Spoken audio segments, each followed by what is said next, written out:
Have you ever wondered where all your money went to? Do you often wonder why there is no money in your bank account at the end of each month? Have you found yourself frequently thinking about the invisible holes through which your funds vanish?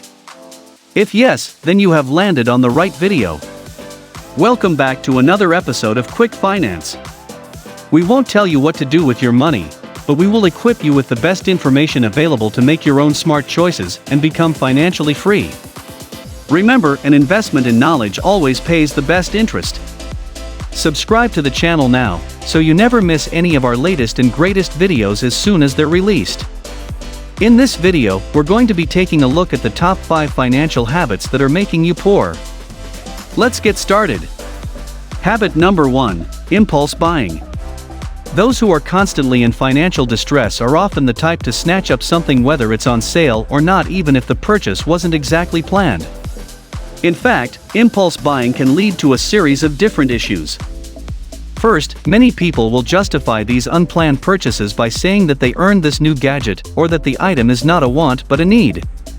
Second, these spur-of-the-moment purchases, when put on a credit card, may lead to the person paying for the item without actually having the funds to cover the cost. Finally, these random purchases make it much more challenging to adhere to your spending budget. To compound these issues, a lot of people, once realizing that their budget is blown, will continue spending knowing that they've failed in sticking to their budget. Now, don't get me wrong, an impulse purchase from time to time will not derail your chance of ever becoming wealthy, but as you can see, issues begin to compound when you spend outside of your financial plan.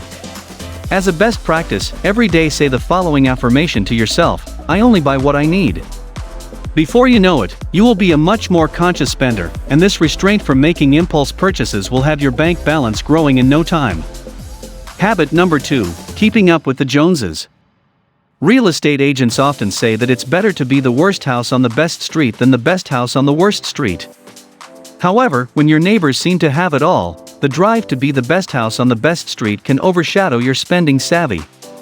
Competition is a psychological trigger that can cause spending, and keeping up with the Joneses or competing against family members, neighbors, or friends can lead you to overspend. While some people simply don't care about measuring up to others, it can be a real challenge for certain families. When a friend purchases a new vehicle or home, takes a pricey vacation, or even wears expensive jewelry, it can trigger competitive behavior that leads to poor spending decisions. It's important to remember that success is hard to measure from the outside. When you see a neighbor pull up in a shiny new car, remind yourself of your priorities and goals. No one can see your retirement account balance, but you know that you're working to secure a comfortable future by contributing to it, instead of that new watch. Habit number 3, avoiding your debt. When you have a seemingly insurmountable amount of debt, just the thought of paying it down can make you cringe, and for many, their strategy for managing this debt is by avoiding it. Those who tend to ignore their debt may engage in the red flag behaviors like avoiding phone calls from creditors and growing out bills before they even open them. You don't have to like your debt, but you do have to acknowledge it. Get in the habit of opening your mail when you feel calm and ready. The more you know about your debt, the better prepared you can be to face it. Once you know how much you owe, work out payment plans. If you owe a lot to several different creditors, pay your utility and fixed bills first, and then focus on the account with the smallest balance. This can feel more achievable, and paying it off can give you the motivation you need to move on to the next balance. Habit number 4, only paying the minimum. Paying the minimum every month doesn't mean you're getting out of debt. In fact, minimum payments are often calculated to be about 4% to 6% of your balance, which could mean you're not only staying in debt, but actually accruing more interest. When you open your credit card statement, remember that you owe the balance, not just the amount listed under minimum payment. Habit number 5, relying on only one source of income.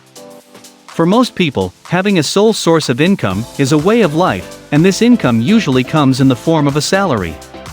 Unfortunately, jobs aren't as secure as people perceive them to be. In fact, in 2018 alone, U.S. businesses laid off more than 21 million people, meaning that if your job was the only way you made money, then all of a sudden your cash inflow came to a halt. When it comes to income sources, you need to think of yourself as a tree. Do trees grow fruits from only one branch? The simple answer is no. They have different branches producing flowers and fruits. And so should you. You should keep developing and learning new ways to let your income work for you. This is not only wise but a safe way to help you sleep at night. Now, obviously, the solutions to each of these bad habits vary from person to person. Someone might need to take up exercise to replace the mood-boosting properties of shopping, while another should probably cut up that cashback card to reduce temptation. However, as with all bad habits, the first step is recognizing that your behavior needs to change. If you find yourself chronically sabotaging your financial stability, it's time to hit pause and take stock of yourself. Knowing that you're hurting your own chances for freedom just might be the kick you need to finally get yourself out of the red. And with that, we've reached the end of this video all about the top 5 financial habits that are making you poor. Which of the bad financial habits listed do you find yourself guilty of? Maybe you know of some more that we didn't include. Get involved and let us know in the comments section down below. If you enjoyed this episode and found it helpful and interesting, remember to leave a thumbs up before you leave. Also, subscribe to Quick Finance and click the notification bell so you're always up to date with our latest releases. As always, thanks for stopping by and watching. See you again soon in the next one.